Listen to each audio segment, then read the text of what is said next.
Hey guys, how's it going? Twigs here. So we're going to be checking out some of the reception that has been going on for Clair Obscur Expedition 33. As you guys know, I made a video about a week ago going over my excitement for the game and just basically saying, hey, this is a game that we are definitely going to be jumping into. To look at some of the reception, it has been mind-blowing, to be honest. The praise for the game has been overwhelming. IGN, granted, sometimes they are hit or miss, sometimes a lot more miss, gave it a 9 out of 10, which so far that seems to be the general consensus. GameSpot gave the game a 9 out of 10. Already looked into their review. Metacritic down here is giving it almost a 5 out of 5. It's just been really good. And when you look at some of the YouTubers, we don't have to look at review aggregates. We can look at YouTubers. They have given it really well scores. I watched Morticimal Gaming's review. He enjoyed it quite well. As we can see, Fexture Life is calling it their favorite game of the year. Retro Rebound gave it, or said it's peak gaming.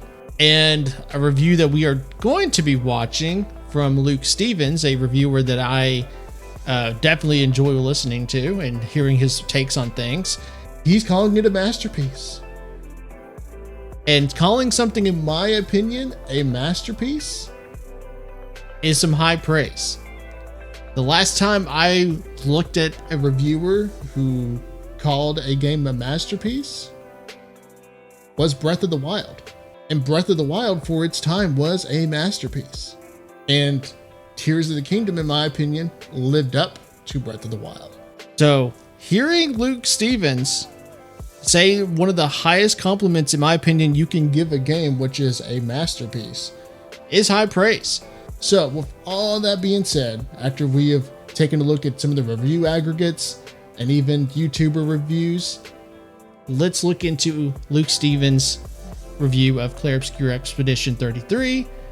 And while you're at it, hit that like and subscribe button. I will definitely leave a link in the description below for Luke Stevens' video so you guys can go check out his content, like his video, and subscribe to his channel.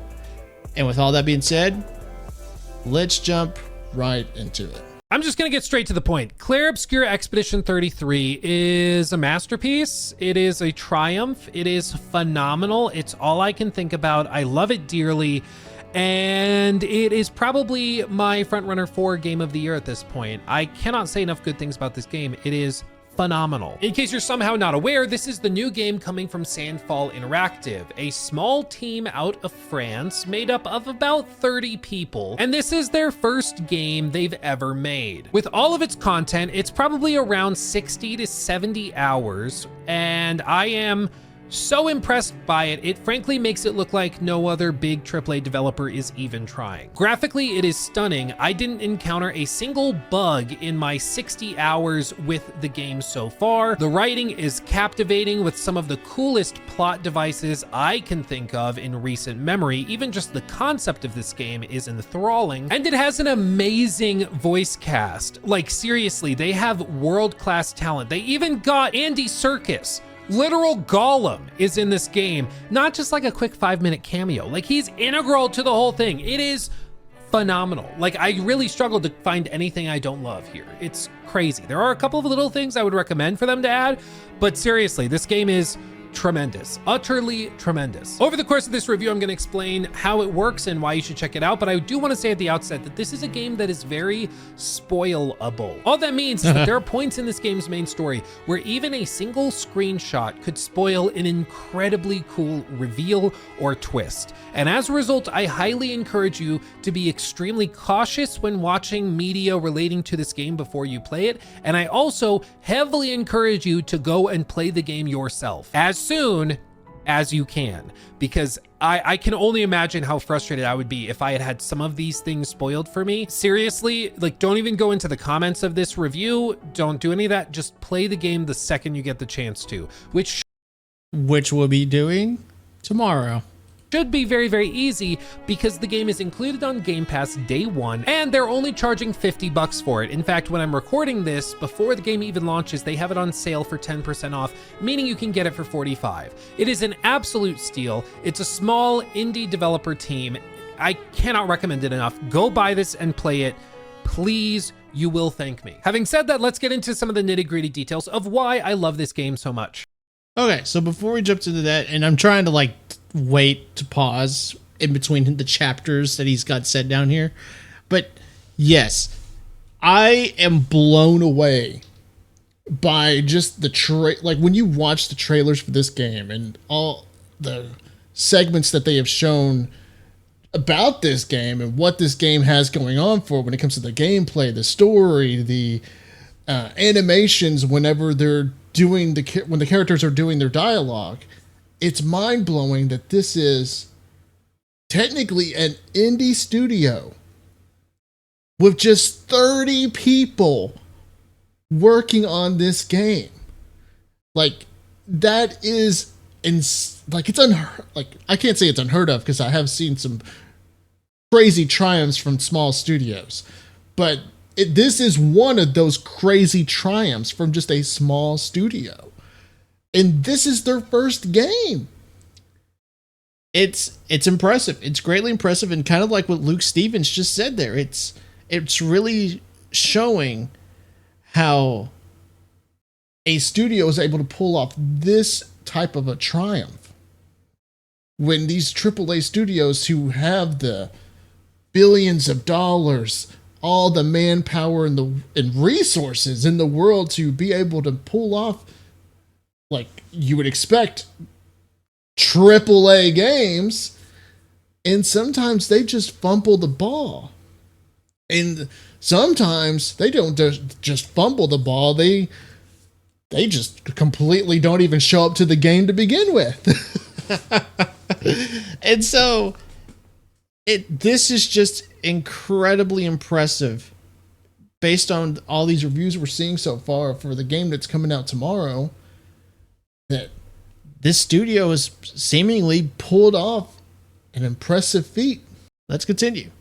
First things first is the concept is fascinating and enthralling. To boil it down very simply, all of these characters inhabit a world which is dominated by the Paintress. They live in a city called Lumiere, and off in the distance on the horizon you can see an incredibly large ethereal being that every year paints a new number on the monolith. This year, she paints the number 33, meaning that everybody 33 years old and older vanishes. This is part of what they call the gommage, and it has been going on for about 67 years at this point, every year the number dropping by 1. No one knows why the Paintress is doing this, who the Paintress is, or how or whether or not they can even stop it. But every year they send out an expedition, this time Expedition 33. Okay, that's different. I thought that, and I'm just pausing just because I'm just want to bring up something I thought that it was only people that were of that age. So in this case with 33, it would just be people that are 33 years old that would die. I didn't think it was 33 and higher, which would actually be more grave. Yeah, this is borderline now an apocalyptic event. It was pretty bad before, but yeah, this is borderline apocalyptic. For the number 33 that's been painted, and it's comprised mostly of these people who will be banished into oblivion the next year when she paints 32 on the monolith. And so these brave souls set out on an adventure, or expedition, I should say, to slay the Paintress once and for all and restore stability to their way of life. And what ensues is a captivating adventure that takes more twists and turns than I could have ever expected, and that is as emotionally taxing as it is captivating, funny even at times, and to put it simply, enthralling. I could not stop thinking about this game once I started playing it, and after a particular big story beat that happens between like 8 and 10 hours in, I was thoroughly hooked. I was like, oh God, oh wow, it blew my mind, and Again, I just love it so much. So for obvious reasons, I'm not going to go much more into the story than that. I think you should play it yourself and experience the story for yourself, because every little bitty thing here is intentional. Even one point where I saw like the camera pan back and I saw a character's shoulder, I thought maybe that was just like nothing. And then playing through the game a second time, I'm noticing that that actually is a call forward to something that happens way later. Like there's so many little bitty details. It's incredible. It's one of those games that you really want to play probably 2-3 times, because every time you'll pick up on something else. But because I don't want to. And what he's talking about there is just excellent storytelling that sometimes writers in any type of medium just fail to do, which is not just telling a story through dialogue, but also telling a story through action. And this goes to a big thing that I have, and I've seen many other people talk about when it comes to just how, to a degree, how bad, and I hate to put it that way, but it's true, how bad some writing in certain mediums has just become in movies and video games. And I'll speak to more specifically to my gotcha game audience. As we guys know, when it comes to Hoyoverse writing more specifically, they like to tell their stories through dialogue rather than through actions. And that's why people in the gotcha game community have just gone further and further about bitching about, please, for the love of God, do some show, not tell. And what Luke Stevens is basically saying here is there is definitely moments in this story where there is a lot of show, not tell. And that's good, because you don't have to tell a story through just dialogue. You can show it. You can let people experience it through the gestures and mannerisms of these characters. And that's another great feat when it comes to this studio, is that a team of 30 people who are clearly very talented in animation are able to pull this off. And I'm here for it. And in this case, I'm going to be here for it. I'm going to spoil that for you. I will not talk about this story anymore. What I do want to talk about is the phenomenal voice acting cast. Seriously, they knocked this out of the park. Every single scene, I was blown away at just how good the delivery of all of this dialogue was. It's written incredibly well, not just with the broader narrative itself, but also even in the individual bits of dialogue, or even when you're talking to a party member at camp, trying to build your bond with those characters, because the more you interact with them at camp, the higher their relationship rank grows with you, so that you can unlock new abilities. Again, I wouldn't be surprised if like 3 or 4 out of the 5 nominations for best performance at the Game Awards come from this game. It really is that good. It's incredible. And I got to give a shout out to Andy Serkis as well. It's really cool seeing him in a project like this, and he absolutely nails it. Most of his phenomenal performance is backloaded later in the game, so I can't show you instances of it, obviously, but seriously, it's just so impressive. The music is also a standout. It's beautiful and haunting. I am just in love with every aspect of this game's presentation. It's so good. But at the end of the day, video games are about the gameplay elements as well. It's about how you play and interact with it. How does this work? Well, to put it very simply, this is a turn-based RPG with an incredible amount of depth and build crafting that can happen as you start to build synergies for your various characters, especially later in the game once you get a big suite of Pictos and Luminas. That probably sounded like gibberish, so I will try to explain this as concisely and clearly as I can, because it will probably help you when you play the game yourself. I know it would have helped me. So as you can see here, This is a late game save with Mael, level 59 Mael. And as you can see, there are all sorts of different attributes. These are basic skill points you can assign: vitality for health, might that typically scales with damage, agility, which gives you speed, which means that you'll show up in the turn order more frequently, and defense, which reduces your damage taken, and luck, which increases crit rates. Okay, so vitality, I think you said that's health, damage, speed, defense is defense, and luck is critting. Okay. And I would probably guess that luck would probably affect, if this game does do like debuffs, I'm sure luck will probably tie into maybe how often your debuffs hit. But this is me assuming, this is me guessing. I have no clue yet if this game has debuffs. and things like that. That's pretty self-explanatory and standard for an RPG. You just put the points where you want to focus. That makes sense. Where this game separates itself is with the Pictos, as you can see here, and the Luminas, as you can see over here. When you start the game, you'll start with 0 Pictos. You'll find the first ones in the opening, like, half hour of the game, but eventually you'll build them up and you'll gain a ton of them. And each one of these has a different stat, and you can slot them into one of 3 slots for each character. Pretty self-explanatory. It's like a little perk or gem or rune, or like a lot of games have, and you have 3 for each character. Okay, not a lot of customization, right? Wrong. You see, each one of these Pictos has 2 parts to it. It has the top bit, which is a defense stat, crit rate, or health stat, crit rate, health, defense. Some of these offer speed bonuses or other sorts of things, but those directly improve some of your combat stats, which are also affected by your attributes. So it just gives you like a flat buff to your health or crit rate or defense stat, what have you. Pretty self-explanatory. The interesting bit is the Lumina section, which is this bottom bit under the bar, the text bit. And this is where you get raw abilities. Things like 75% increased counterattack damage, revive with 100% health once per battle, dispel the first negative status effect received, and gain 2 AP. This is where you start to really build out your character precisely how you want it. And this is because once you first apply one of these Pictos, this outline will be just gray. It won't look like anything like this one over here, which I haven't used. But once you use it in 4 battles, it will go solid gold around the edges, and then you get the ability to apply it as a Lumina. These Lumina are just the text bit of those perks or abilities, gem, however you need to think about it.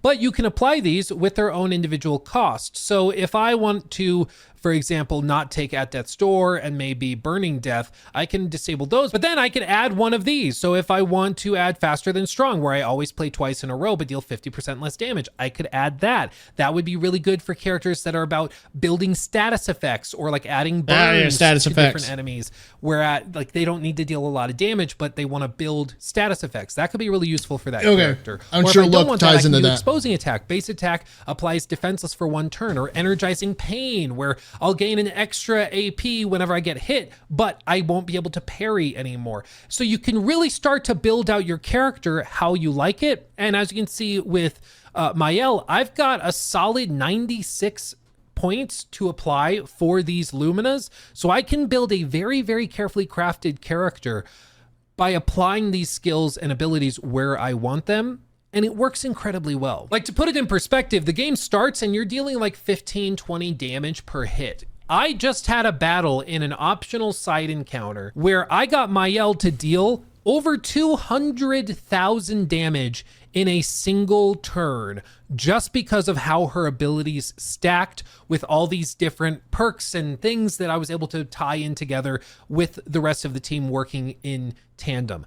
I love this kind of thing, and the fact that even after 50, 60, 70 hours, you can still discover new ways of combining different skills. It's so captivating and enthralling to me. I just love it. It's always exciting. There's always a new way to deal with these different situations. But that does lead me to one of my first and probably my primary request from the devs, or recommendation, something. Okay, so before he jumps into this, what he's talking about here is also what I love about RPGs, especially turn-based RPGs. And it's something that I noticed that it's a little bit more difficult to do. And if a turn-based RPG can nail it, it makes it all the better. Which is finding a way within that genre of game, with the systems that you expect within a turn-based RPG, to expand the gameplay within what you are working with. So in this case, as you know, what typical turn-based RPG has a certain set of moves that you can use per action. But how do you expand on that? And a lot of the times you see, as we've seen in multiple different games, Pokemon, Honkai Star Rail, Final Fantasy, yada, yada, yada. I can also think of Bravely Default as well, where you add character abilities. And sometimes those character abilities can have layers to them. Then you can have different types of moves have their own status effects. We're actually kind of familiar with that. That's been very common. And then just finding ways to expand. And also we've seen with this gameplay from one of the previous trailers, where there's even things that you can do when you're on defense from the enemy, like actions where you can dodge and then counterattack. Those kind of things is what helps give depth to a turn-based RPG. And it seems like what he's showing here is they are doing their best to layer in depth to make the turn-based RPG more and more enticing to play within the confines of what you expect from a traditional turn-based RPG. Something I would like to see, which is loadout. There are so many different ways to build out Pictos arrangements or Lumina loadouts and skills also, that I think it would be great to give players the ability to have different loadouts. We could have my... And just going to pause in there for a second. If he is talking about how he's wanting loadouts, that already tells you how in depth you can make this whole build for characters work. That is telling if he is wanting or would desire a loadout system. Yells loadout 1, 2, or 3. Maybe it's a fire loadout. Maybe this loadout is about raw, just counterattacking. Maybe this other one is where she's built out like a tank and she's more about absorbing hits from other enemies and players. And you can load out skills specifically for that as well, because as you can see, you can also swap out skills, and there's all sorts of different skills. Okay, yeah. All right. Apply he didn't even talk about skills earlier. I think that would be really, really cool to be able to quick. So you can have set up skills. You can set up status and stuff. You could have, I saw weapons and things like that. Yeah.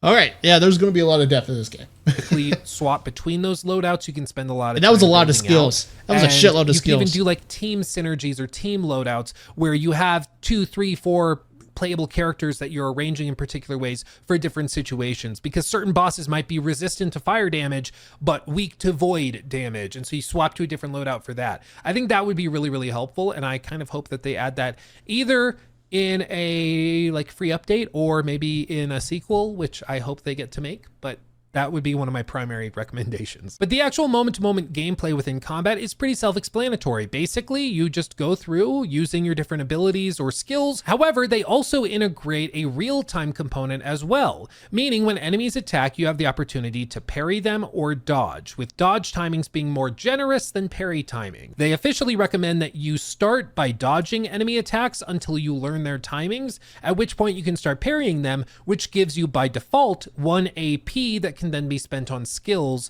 on your turn. There's also free aiming, which is also helpful. It burns an AP whenever you use it, but there's also skills specific to this, such as being able to free aim to apply a burn effect on enemies or increase break damage or other such effects. If you want to build out one of your characters such that their primary use is to just unload their pistol into an enemy instead of using other skills. But in effect, these real-time elements just solve one of the problems a lot of people have with turn-based combat systems, which is that they can feel really, really slow.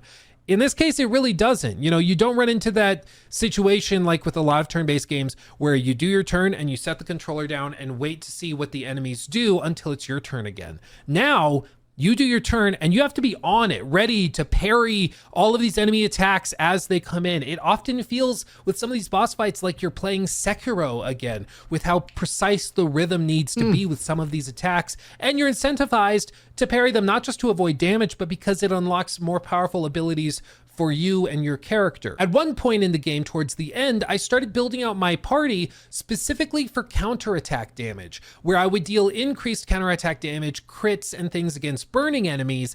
And I also would heal on counterattacks. I would deal increased damage on counterattacks. And I got to the point where I was able to one-shot end game level bosses and mini bosses simply by counterattacking them if I got these parry times. And what that tells me is that if you want to, and this goes back into what I was saying about diversifying how you play these games, expanding on the turn-based RPG. In this case, what he's saying here is that if you want to, and he just said that he pretty much did, you can build your characters to where you play you play offense when you are playing defense. And so when it's the enemy's turn, no, it's your turn. Which is neat. Again, that's just expanding on how you can go about playing this game. And I'm here for it. It seems really fucking good. Right, because if you succeed in parrying every attack from an enemy on their turn, you then deal a counterattack to them, which can offer all sorts of added advantages as well, since it's a free attack basically that doesn't cost you AP but actually rewards you with it. But then there were other times where I built out a version of my party where it was all about getting hit. So I took different Pictos and Luminas that allowed me to take reduced damage but maybe deal less damage, but I just had abilities for Mael that allowed me to take all of the damage for the entire team. So I made a couple of glass cannons and then Mael just sucked up all of the damage from everybody. Again, I love it. Like if you Oh, that basically tells me that you could make a character basically Fu Xuan from HSR. That's kind of neat. Can think, oh, I wonder if I could build a team composition like this. You probably can. It's so in-depth. Again, I'm so impressed by it. But it's not just the combat that kept me surprised and engaged as time went on. There's also an overworld as well, meaning that they've actually taken some nods from old school RPGs and turn-based games from like the 90s and early 2000s, where they actually have like a miniaturized version of the world. And this is how you navigate from level to level, area to area. And it's once you unlock some of these abilities to swim through this water and to explore the broader areas as well, that you can start to find some of the coolest secrets. And I'm going to show you one that I will allow you to skip now. I wouldn't consider this a major spoiler or anything, but it's just really cool. And I think it is a small example of one of the things that they do like 15 times in the game, okay? And I actually just would prefer to stay spoiler free. So I'm going to skip this segment of the video just because I don't want any spoilers. Like I said, I'm going to leave a link in the description below if you guys do want to watch this portion of the video. Different examples of that where they just like, when you think you've seen everything, they blow you away with something more that's even more impressive. And the fact that this game was only made by like 30-ish people makes it all the more incredible to me. It's utterly remarkable. I find this game to be an absolute triumph, and I cannot recommend it enough. Seriously, the last like 2 weeks since they sent me the code for this, which again, thank you for sending the code, I've been totally enthralled and captivated. People have come into the stream chat and been like, oh, I wonder if that's going to be good. And I've had to bite my tongue so hard because I'm in love with this game. I think it's a prime example of the power of creativity and fresh ideas in the games industry. Often it can feel like this industry is kind of soulless and it's becoming too corporate and too big business focused on microtransactions and 15 different waves of DLC and paid early access and all that. And then something like this comes along, which is just captivating. It's creative, it's original, and it's incredibly well executed. And I just can't get enough of it. I'm going to play through the game again. They have added a new Game Plus mode as well, which is awesome. And like I said, I've started going through it a second time, and I'm picking up on all sorts of little nods and things that tie into the endgame story that I didn't pick up on the first time I played it through. And that's good. That's really good. And I'm happy that they added a new Game Plus, because it kind of allows you to go for the game again. And it really depends on how they go about doing it. If there's any resetting on your skills, or there's any resetting on just your level, or if they even add like new elements to the story through the new Game Plus. And that's one of those things that we won't be able to know unless we play through it. So I am going to be definitely looking forward to seeing how they do the whole New Game Plus system, because I've seen so many different ways that games have done New Game Plus in the past. So many different ways.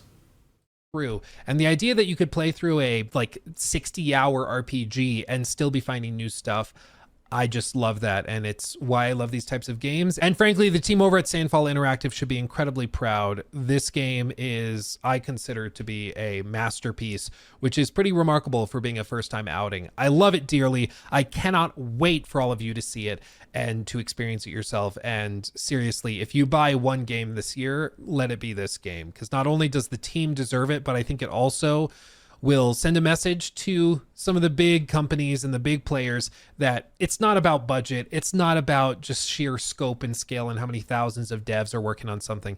It's about the ideas. It's about the gameplay. It's about the execution. And that's something that they just nail across the board here. I love Expedition 33, and I highly, highly recommend it. Seriously. And what Luke said there at the very end there is very true. A lot of studios, especially these AAA studios, they just get lost in the sauce of just business. That I think a lot of times that, and I think it could go either way. I think sometimes they just lose sight of the vision of making games, but at the same time, I think there's some who just don't give a shit. And they just want to make games as a vehicle to make money with microtransactions. And so I think it could go either way when it comes to those mindsets of why AAA studios do lose sight of just making generally good games or genuinely good games. And whenever we do get a studio that comes around that does just want to make an excellent game, it's something I think, in my opinion, should be celebrated, because that is a studio that's just all about making a genuinely good game. And in my opinion, if that is what a studio wants to do, if they just want to make a genuinely good game, that, in my opinion, as long as the game is good, is worth buying and playing and experiencing. And it seems like with Clair Obscur Expedition 33, that is what we are getting. A studio that worked their ass off for years, of just 30 people, making a genuinely good game with, from what it seems, an excellent story. And like I said many times in this video so far, I am here for it. I am going to be playing it. I'm going to be streaming it so I can share it with you guys. I'm going to be making videos for it just so I can make some content to share with you guys. And if I pick up on some stuff that I want to kind of like show you guys how to do, or how to build a character, if I pick up on some of that stuff, I'll definitely share it with you guys. But I'm happy that so far, from just about every reviewer, whether it be a review aggregate or a YouTuber, it seems this game is going to be an excellent game. And that just makes me more excited, even though I was pretty much already excited to play and experience this game. And I'm really happy with Luke Stevens' review.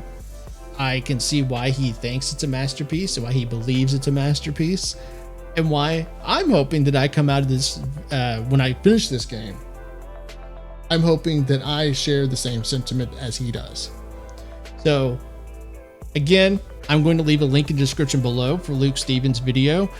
Definitely check out that link. Definitely head to his video, hit that like and subscribe button for him. He makes great content.